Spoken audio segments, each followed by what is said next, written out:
What if I told you that right now, as you're watching this video, there are people chained to US military ships in the middle of the ocean? No lawyers, no phone calls, no trials, just disappeared. Their families think they drowned at sea. The US government pretends they don't exist. And here's the crazy part. It's completely legal. This isn't some conspiracy theory. This is documented fact. And by the end of this video, you'll understand exactly how your government is running secret prisons that would make Guantanamo Bay look like summer camp.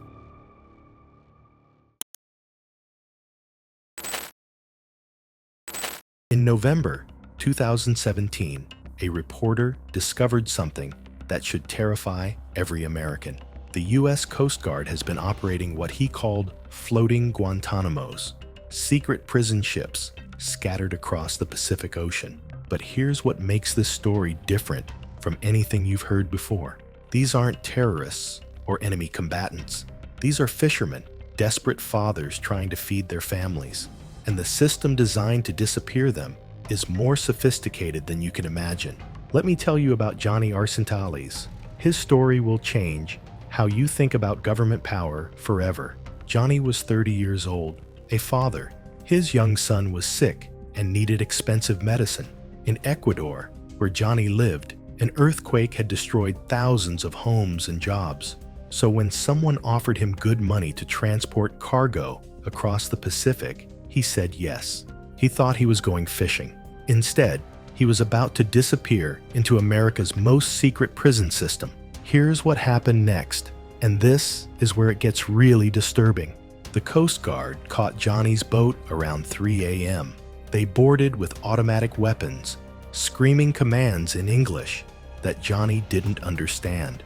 Within minutes, they had him face down on the deck, zip-tied and bleeding from where the plastic cut into his wrists. But instead of arresting him and taking him to shore like you'd expect, they chained him to the deck of their ship, heavy chains around his ankles. Then they kept sailing for 70 days. Let me paint you a picture of what those 70 days looked like. You wake up chained to a metal deck. It's still dark, but the metal is already burning hot from the previous day's sun. Your back is covered in salt sores from lying on the same spot for weeks. The sun comes up. Within an hour, the deck is so hot you can't touch it with your bare skin, but you can't move because you're chained in place. Your bathroom is a bucket 3 feet away, but the chain isn't long enough to reach it comfortably, so you have to stretch and strain just to relieve yourself. Then you have to clean out that bucket with your bare hands and dump it overboard. The Coast Guard officers walk by and talk about you like you're not there. How much longer are we keeping this cargo? That's what they call you, cargo. You haven't showered in weeks. Your clothes are rotting off your body. Your skin is peeling from sunburn and salt exposure. You smell like waste and decay. But the physical torture is nothing compared to the psychological warfare. You have no idea where you are, no idea how long you've been there, no idea what's going to happen to you. Are you going to prison? Are you going home? Are they going to kill you and dump your body overboard when no one's looking? The uncertainty eats at your mind. Some nights, you hallucinate that you're back home with your family. Some days, you consider jumping overboard just to end the suffering. 70 days of this. No lawyer, no phone call. No one even knew he was alive. But here's the part that will blow your mind. This happens to thousands of people every year, and it's completely legal. Why?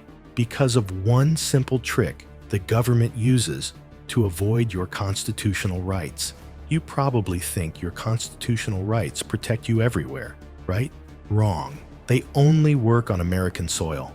Step outside U.S. territorial waters, just 12 miles from shore, and suddenly you have zero rights, zero protections, zero legal recourse. The Coast Guard knows this, and they've turned it into a weapon. Since 2012, they've used this loophole to detain over 2,700 people on ships in international waters, some for days, some for months, all without trial. But here's where it gets really twisted. Sometimes these ships come close to shore, close enough that prisoners could theoretically step onto American soil and claim their constitutional rights. So what does the Coast Guard do? They hide the prisoners in secret rooms below deck, keep them there while the ship refuels, then take them back out to sea. It's a deliberate strategy to avoid giving people their rights, and courts have ruled it's perfectly legal. Most people stop here and think, well, they must be dangerous criminals. But what happens next will completely change your perspective. These aren't drug kingpins. They're not cartel leaders or international criminals. They're fishermen, desperate men from villages where fishing has been the only way to make money for generations. And here's what no one talks about. Climate change and big corporations have destroyed their traditional fishing grounds. Let me show you exactly how this works. Picture a small fishing village on the coast of Ecuador. For 200 years, families here have made their living from the sea. Fathers teach sons how to read the currents, where to find the fish, how to survive storms. But in the last 20 years, everything changed. The ocean temperatures rose by 3 degrees. That doesn't sound like much, but it was enough to kill the coral reefs where the fish lived. Entire species disappeared from waters they'd inhabited for centuries. At the same time, massive commercial fishing fleets from China and Japan started operating off the coast. These industrial ships can catch in one day what local fishermen used to catch in a month. The fish populations crashed. The local fishermen couldn't compete. Then came the earthquake in 2016. It destroyed ports, homes, boats. Families that had been fishing for generations suddenly had nothing. Now picture you're a 30-year-old father in this village. Your son is sick and needs medicine that costs $3,000. You used to make $50 a day fishing, but now you're lucky to make $10. At that rate, it would take you 300 days of perfect fishing to save enough for your son's medicine, but there are no more fish. Then a stranger shows up in your village. He offers you $5,000 to take a boat trip. 1 week of work, enough to save your son and feed your family for 6 months. He doesn't tell you there are drugs on the boat. He just says, transport cargo from point A to point B. What do? Watch your son die or take the job? This is the choice that thousands of desperate fathers face every year. And here's the insane part. The American justice system treats these desperate fathers exactly the same as billion-dollar cartel bosses. Johnny got 10 years in federal prison. A cartel leader who orders the murder of entire families might get the same sentence. The system doesn't distinguish between a father trying to save his sick child and a killer who tortures people for fun. But this next part might sound obvious, but almost no one actually thinks about the families left behind. Remember Johnny's family back in Ecuador? As far as they knew, he went fishing and never came back. This happens all the time. Fishermen disappear at sea. So when Johnny didn't return, his family assumed he drowned. They held a funeral. They mourned. They moved on. But Johnny wasn't dead. He was sitting in a federal prison in New Jersey. The U.S. government never notifies families, never sends letters, never makes phone calls. From the family's perspective, their loved one simply vanished into the ocean. And here's where it gets even more heartbreaking.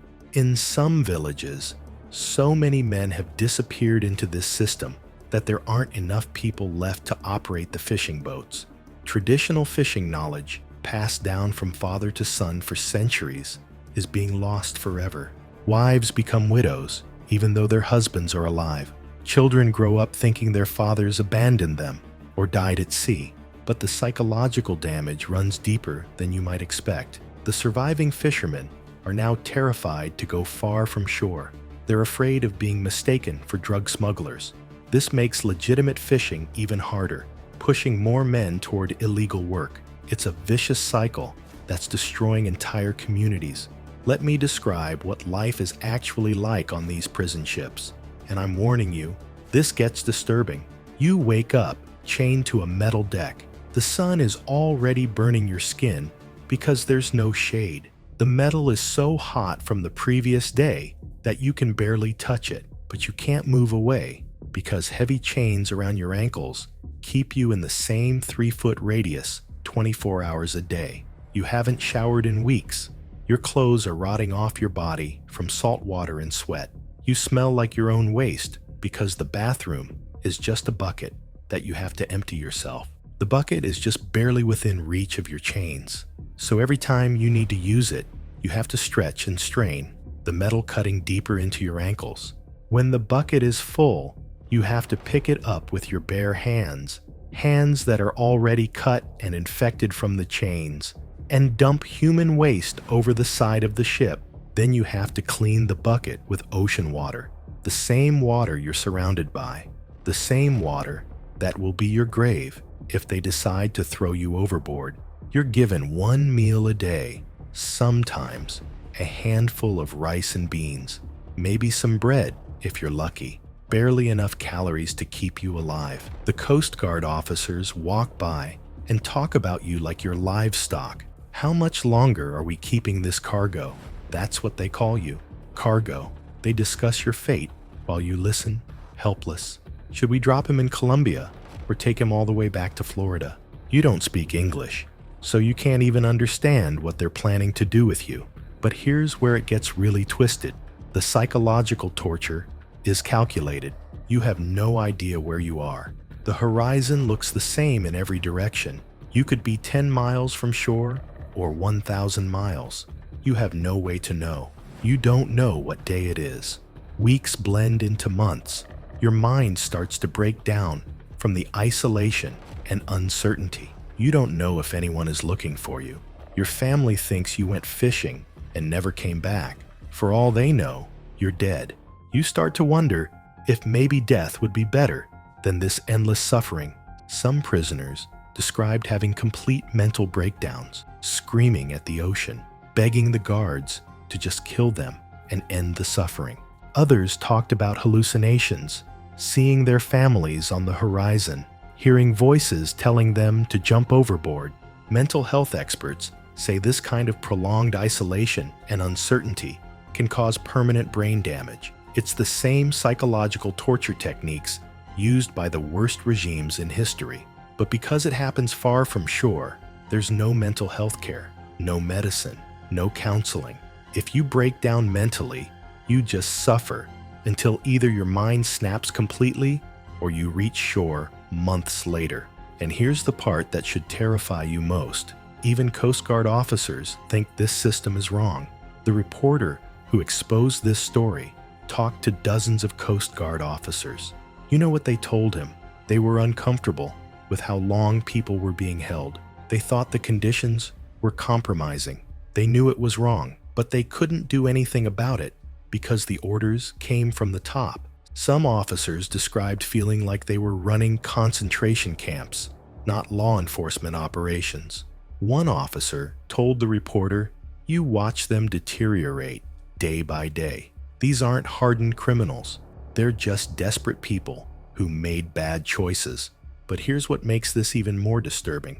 The Coast Guard says these delays are because of logistics. They claim it's hard to coordinate bringing prisoners back to shore. That's a lie. The reporter found that when the Coast Guard really needs to move people quickly, for medical emergencies or VIP situations, they can get them to shore within hours. The delays are intentional.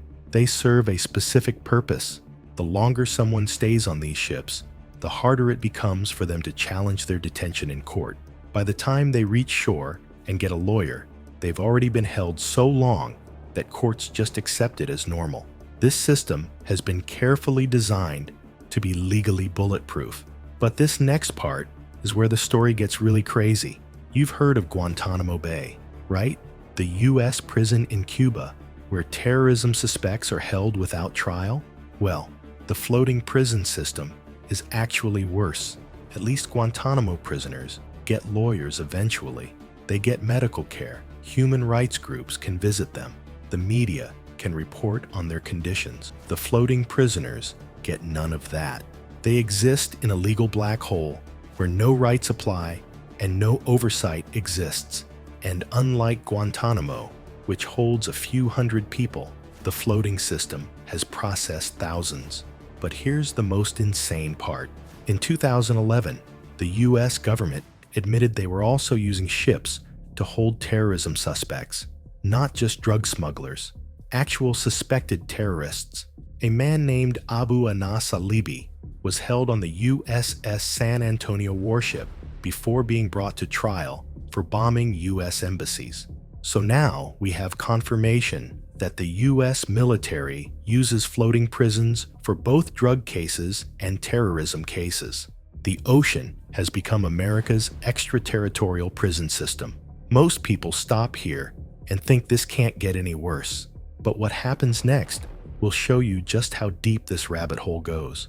While the Coast Guard was running secret floating prisons, New York City was operating the world's largest floating prison right in plain sight. It was called the Vernon C. Bain Correctional Center, a massive prison barge the size of two. Critics call it floating in the South Bronx. This thing held 800 prisoners and operated for over 30 years. It was officially recognized by Guinness World Records as the largest prison ship on Earth. But here's what makes this story so disturbing. Even with lawyers, inspectors, and media oversight, the conditions were still horrible. A 24-year-old man named Stefan Kadu was held on this prison barge. His family said he told them about terrible heat, mold everywhere, and rats that ate through his food containers. He got sick and died at 24 years old. The cause of death? A disease carried by rats, a disease that's completely treatable if caught early. But the medical care on the prison barge was so bad that this young man died from something that shouldn't have killed anyone in America. The prison finally closed in November 2023, after 31 years of operating what critics called a modern slave ship. If conditions were that bad on a floating prison with oversight, imagine what they're like on secret ships in the middle of the ocean. But this next revelation might be the most shocking yet. America isn't the only country using ships to avoid legal oversight. During the 1970s, the Chilean dictator Pinochet used a ship called Esmeralda as a floating torture chamber for political prisoners. Over 100 people were tortured on that ship. Britain used a ship called HMS Maidstone as a floating prison in Northern Ireland during the Troubles. Even Gerry Adams, who later became a major political leader, was held on that ship.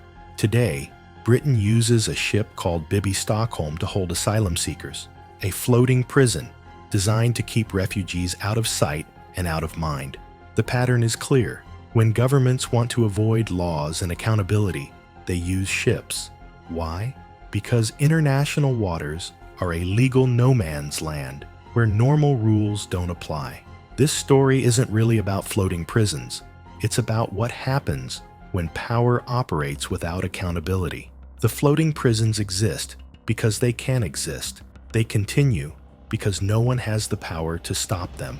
When government agencies can operate in complete secrecy with no oversight and no consequences, they will always push boundaries.